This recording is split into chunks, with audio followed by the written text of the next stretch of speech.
98.1, love music, love life. This is Freshly Pressed. We're looking at the news stories making the headlines across the country. And as always, it's interactive. We'd love for you to be a part of the conversation.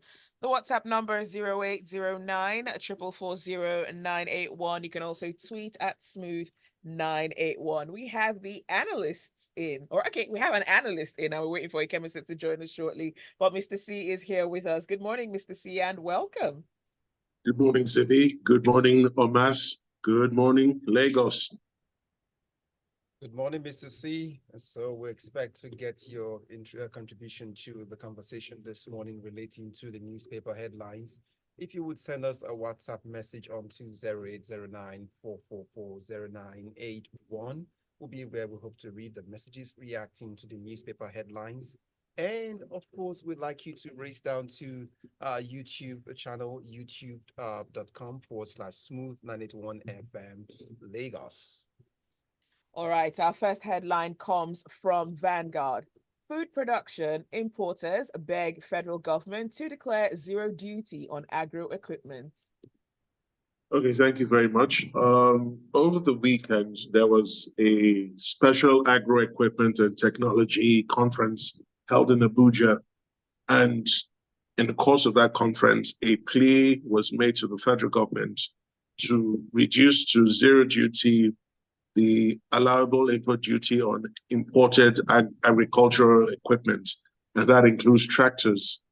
And the basis for this plea was that since the president had declared a state of emergency with Nigeria's agricultural sectors, that it made complete sense for all the policies regarding that sector to be in alignment. Now, this is a very interesting request, and what they were saying was a shipping container can only take in 3 tractors at a time, and the cost of clearing those tractors has increased by at least 500% over the last 2 to 3 years. Now, why I say this is interesting is in 2018, in Kaduna State, a tractor assembly plant was commissioned. And since then, that plant, I understand, has been in operation. So if that is the case, why are we still then struggling to import? Why are we determined to import? Are we then saying that the output from that factory is insufficient to meet the nation's annual demands? Also, are we then saying that it is cheaper to import tractors than to buy already assembled, locally assembled tractors from Kaduna State? So this throws up many interesting questions, and it remains to be seen what the federal government's response would be to this request. Given the fact that the federal government and its agencies is on a revenue generating drive, given the reduced income from our traditional money spinner, which is the export of crude oil, and also the desire to increase the tax bracket and increase our non-oil earnings. So, like I said, it will be interesting to see how this plays out. But even if they cannot reduce it to 0%, and even if the output from the Kaduna plant is insufficient to meet our local demand, I'm not sure a 0% import duty will help the nation long term. And then again, the request wasn't restricted to timelines. So it seemed to be an open request. But if we are to ensure that short to mid-term, this doesn't become a money spinner for some private interest, it should be tied to the fact that you get a waiver or some freedom on payable import duty, provided that you take steps to immediately commence the construction of a plant here. Now, why am I insisting, or why am I suggesting or advocating for a plant to be assembled here? When a plant is assembled here, you are going to employ workers directly. You will also employ workers indirectly. These people will pay personal income tax. Now, the business that is established here will also pay company income tax. So governments at all levels, be it national or subnational level, will be deriving revenue. And then we then take more people out of the unemployment market and give them a legitimate and dignifying means of livelihood, as opposed to merely paying import duty, and most of the proceeds go to some foreign entities that have no direct link or nexus to Nigeria. So let's see how this plays out. But two things: the federal government should investigate that Kaduna assembly plant, and if there are any issues, look into it and see how it can support this declaration of the state of emergency on the agricultural sector.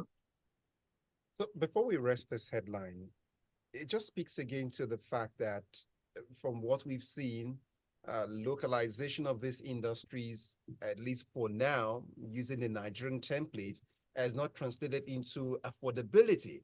Because move away from just the tractors you talked about, we have vehicle assembly plants 1, 2, 3 in Nigeria right now in the country, but these cars are still more expensive or equally more than the foreign ones imported into the country. So then where then is the economics of these talks about setting up these plants in the first place?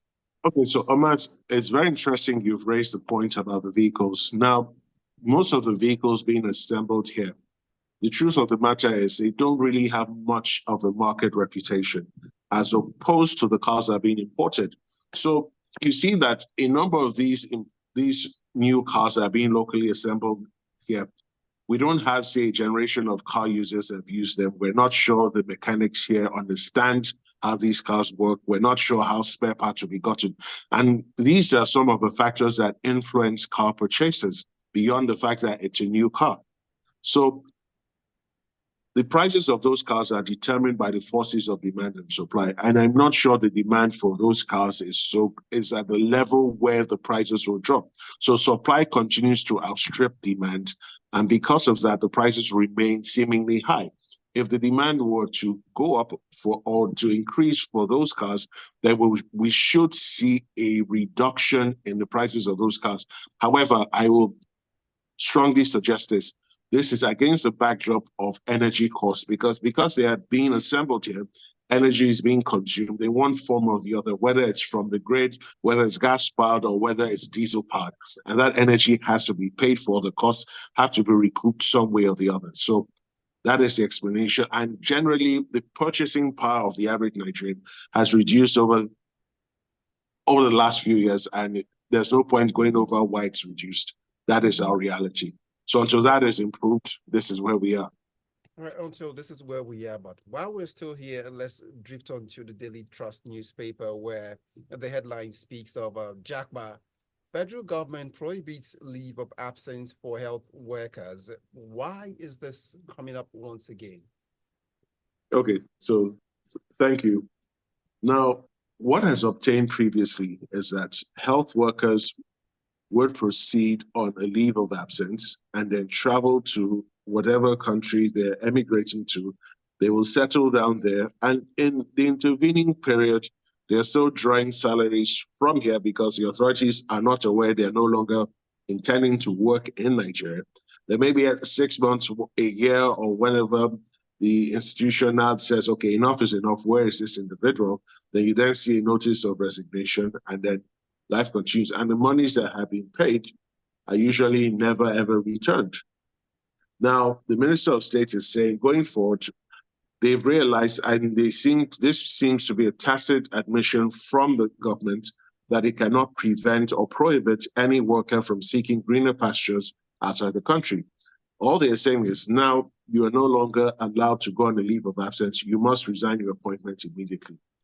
Now, it's nice to issue such a directive. Is it practicable? Because off the top of my head, I can readily think of at least 2 or 3 scenarios where a leave of absence would be granted. So, for example, a worker has a surviving parent, and that surviving parent needs an urgent medical procedure, and the person has to look after that person, or even a child of that worker. Are you then saying that if those circumstances are narrated to the officer superior, that a leave of absence would not be granted? Now, like I said, very interesting directive. I would like to see how this is implemented to the letter, because there are still some loopholes through which can be used and exploited by the people. The Minister of State also went on to say they've gone on an aggressive recruitment drive, and they've ramped up the numbers from about 28,000 to 68,000 people. Now, my concern is this. That is a massive jump. That's a 40,000 increase in the number of individuals. My question is this, are standards being lowered? Because for 40,000 people to now getting, where was they when the initial 28,000 got in?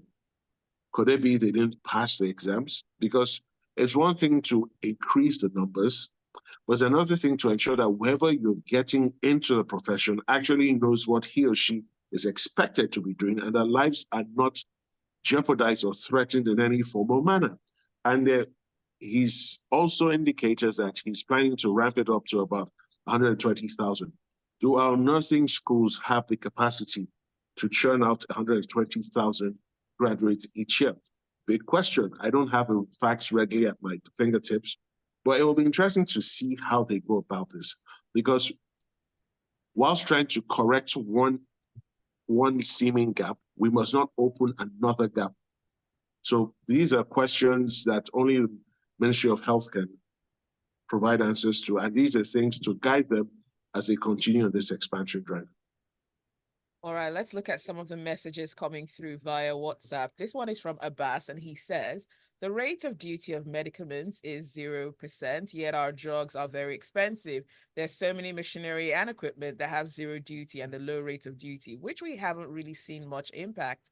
The government gives a lot of waivers to so many manufacturers, which some of us have even have our reservations about, because such waivers have a serious effect on the revenue to be generated by the government, and such haven't translated into anything meaningful for the citizens.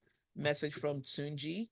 There's a cost of production tied to these cars. All the components being assembled here come at a cost. The assembling process comes at a cost. You can't sell below that cost. You're listening to Freshly Pressed on Smooth 98.1. We're looking at the news stories that are making the headlines across the country. And as always, we want to hear from you as well. So let us know your thoughts. WhatsApp number 0809 4440981. We're streaming live on YouTube as well, so you can catch that live stream on our YouTube channel. Smooth 981, that's the channel. You can subscribe and post a comment on there as well. You can also send us a message via Twitter. Just tweet at Smooth981. The hashtag is Freshly Pressed 981. Stay with us. The conversation continues.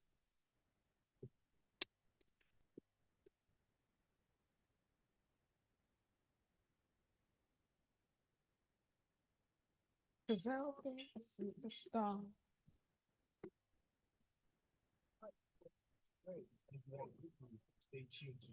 This is gonna affect our stream, right?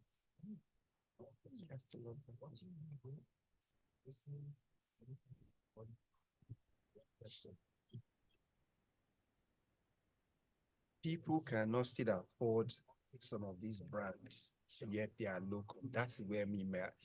The argument is before, when you bring these people who say it will crash the prices of cars, still yet. So, oh yeah, we're back. Yes, we're good. Can you? The audio is good now. Yes. Okay.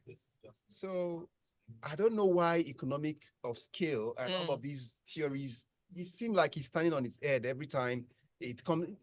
Ideally, we should be seeing more Nigerian locally, all of these things. It comes straight up. But, and again, one will be asking, is the revenue drive of the custom going to kill businesses? Okay, let's bring us in. It is still Freshly Pressed on Smooth 98.1 FM. We're back, still picking up the newspaper headlines this morning. Mr. C is still here with us, and we're looking at the papers. We've got you also. Get your thoughts across relating to the headlines on 20809 444 0981. And then, of course, you can go over to YouTube and see what's happening there. That's youtube.com/smooth 981 FM. Lagos. All right, let's move on to the next headline. And this one comes from Punch. Ibadan Disco blames gas shortage of vandalism for poor power supply. Okay, thank you. Thank you, Zibby. So last week we received a report in the medias when it was reported that the Minister for Power had summoned the Ibadan Distribution Company executives to explain the poor power supply in Ibadan and its environs. So Following the outcome of that meeting, Ibadan Disco has taken it upon itself to address its customers across its coverage area on the reasons for the meeting and why power supply is seemingly poor. And it's attributed this to the incidence of gas shortage, vandalism of power infrastructure, and they've also suggested that power theft is on the increase, and that has also contributed to where we are. Now, and then they've also said that the final one was gas supplies to the gencos from the gas companies has reduced. So this is not a local problem. It's all over the country. And for the benefit of our listeners, I'll try to break this down as simply as possible and very quickly. Our power sector is divided into a number of categories. So the first category is the generating companies. They're jointly owned by the federal government and private individuals or consortia. Then you have the transmission company. The transmission company is strictly owned by the government due to national security reasons. You then have the distribution companies like Ikeja Disco, like Eco Disco, Ibadan Disco, which bring the electricity to the final residence location. Now, over time, the gencos have built up a staggering debt profile owed to the gas suppliers to the tune of about 1.3 billion US dollars. Now, the discos, for whatever reason, are unable to properly meter all their customers. They're unable to collect all the monies due to them as I went due. And as a result, now owe the gencos over, I think, 1.3 trillion naira. Now, this is very interesting because against the backdrop of all of this, the Nigerian government still subsidizes power. And in the budget this year, only about 450 billion was provided for the subsidy. But what is really required is about 1.6 trillion naira. Now, in the midst of all of this, most of our generating companies rely on the supply of gas. If they do not get the gas or they're unable to pay sufficiently at market rates for the gas companies will simply look for customers outside Nigeria or customers within Nigeria that are willing to pay for the gas as and when supplied. What does this then entail or portend for the average Nigerian consumer? What this portends is that we're going to deal with an increasing bout of power outages and load shedding because the power currently available is simply insufficient to supply everyone as and when it is required. Now, the rainy season will soon be upon us. Why is this important? Kainji and Japa, which are the biggest electricity generating plants in Nigeria, will come on stream due to the rainy season. The rest of us will be full of water, and then we will then see that power supply will increase for a period of about 3 to 4 months, depending on climate change. And then it will then make people wonder, why was there no power previously? Why was there such reduced power previously? This is an annual trend, but it only serves to mask over the inefficiencies within our power system. Our power system needs a complete overhaul. And to add to all of this, the tariffs currently in place are not cost reflective. So it's not making economic sense for either the gencos or the discos to be using the current economic model. Now, can the government afford to remove completely the power subsidy at this point in time? I would say not advisable. This is not the time to remove it. But should it go? Yes, it should go. Should it go in one fell swoop? I would say no again. I would say that they should phase out the power subsidy over a period of time so that you give the people time to adjust to each phase reduction until the final reduction. Because the truth of the matter is, right now, we simply cannot afford to be funding too many subsidies. Despite the protestations of the government, there are other subsidies in other parts of the economy, including petrol, but that's not the subject of this story. Long story short, the summary of this is we're in for a very interesting ride. And we should all be praying collectively the rainy season starts early, because if it doesn't, we're going to be coping with the hot weather, the humid weather, and poor electricity supply. So, Mr. C, as we're getting ready, we still got this paper here, which is connected to health, and that's why we would like to get your input in this one relating to medicine. So, as in relates to the tractors, also, this is also coming to medication once again. It comes from the Nation newspaper, and it speaks here saying the minister reviews President Tinubu's plan to research funding for natural medicine. Would this help us in a way to bring down the cost of rising medication in the country? Do you see this as a way to go, going by what the paper the nation is saying? Okay, thank you, Mas. So for let's start with the story. So the Minister of Innovation, Science and Technology visited the Nigerian National Natural Medicine Development Agency over the weekend, where 4 products that had been researched on and developed by the agency were on display for him. And these drugs include Namjune, which is meant for anti-aging, Namdasan for and what is described as anti-sickling, Abericine for anti-diabetes, and Nanoberib. So now it's interesting that this is the first news in a long time coming out from this agency. And the minister said he was delighted to see that such innovation was coming out and that it's his responsibility to now make these products profitable for the agency and for the government. And that in October, 11 more drugs will be rolling out, which he hopes the president will be available to comment, announce or present to the nation.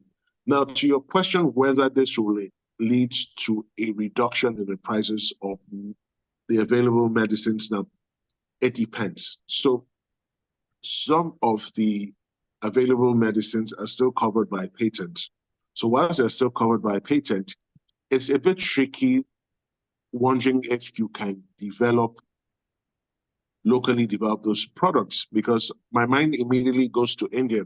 For each blockbuster drug released by the global pharmaceutical companies, India has some sort of local variant. So yes, maybe we can do the research and develop, but the bigger question is the funding available for the research and the development? That's a very big question, and that's a question only the ministries of health and the Ministry of Innovation, Science and Technology can answer. If the funding is there, why not?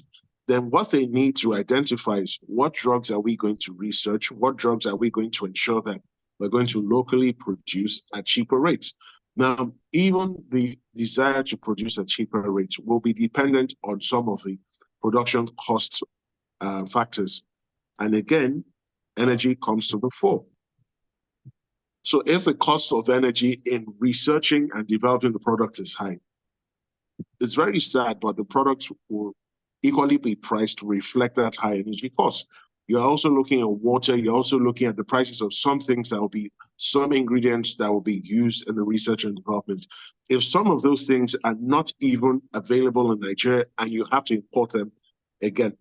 So I think my advice to the agencies, to the ministries is, look, you guys need to sit down together at a round table, plan everything, work with the career civil servants, clearly draw out a roadmap with timelines, with milestones, and just maybe we can begin to see local production of drugs like India, and this will in no way help to improve the general health of Nigerians. All right, let's look at some of the messages coming through. Ajayi says, it's just astonishing how every issue becomes a problem in the hands of government.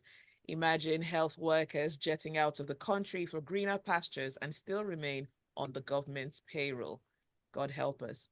Gilbert says, on manufacturing of vehicles in Nigeria as at March 1975, Peugeot and Volkswagen plants opened in Kaduna and Lagos Badagry Expressway respectively, and Nigerians on the average purchased these vehicles till the late 90s. We need to learn from the success and failure of the previous plants and design a progress template for the future.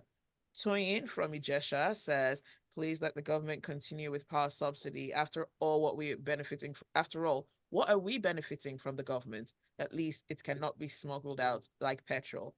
Fabian says, we're still waiting for a breakdown on how the money invested to develop a COVID vaccine was spent. It takes billions to develop medicines that can still fail. The government should rather focus on how to make the imported medicines cheaper.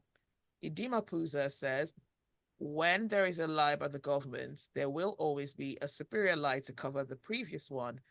They tell us things today and then somehow deny it the next day. They can't fool all the people all the time. Prices of foodstuff and medicine are very high. And he ends this by saying, there is God. All right, Mr. C, let's pick up this last paper. Let's see what it's looking like. And it relates to moving away from agriculture, food and medicine, and if the doctors are not jacked by it at this point, but let's see what security is looking like from this story. From the Daily Trust newspaper saying over 6 million Nigerians displaced by insecurity and disaster. Would this figure really be encapsulating all persons affected? Okay, so thank you. Over the weekend, again, the National Commission for Refugees, Migrants, and Immigrants indicated that 6.1 million Nigerians had been internally displaced by insecurity and natural disasters. Now, given our well-known penchant for record keeping, I can safely assume that this figure is not approximate, it's not precise, and that the figure will probably be a lot more. Now, it's a very worrying development to discover that 6.1 million Nigerians have been displaced from where they originally were. So that means they're in areas that are possibly foreign to them. They possibly have little or no resources, little or no belongings. And then it begs the question, what is the long-term plan for them? Why were they dislodged from their original places? For those of them that were dislodged by natural disasters, it is abundantly clear that it would not be safe for them to return to such places. However, what plans have the respective state governments made to relocate the people? Because whether we like it or not, and whether the state governments are ready to shoulder that responsibility or not, it is their obligation to sort them out. So in the sense that they can show them, provide land for them, and if they cannot afford to construct houses for them, the people can do that themselves, but they have to relocate them. Then for those relocated by insecurity, they were chased away by criminal non-state actors, and they've left their places. Now, who is occupying the places they have abandoned?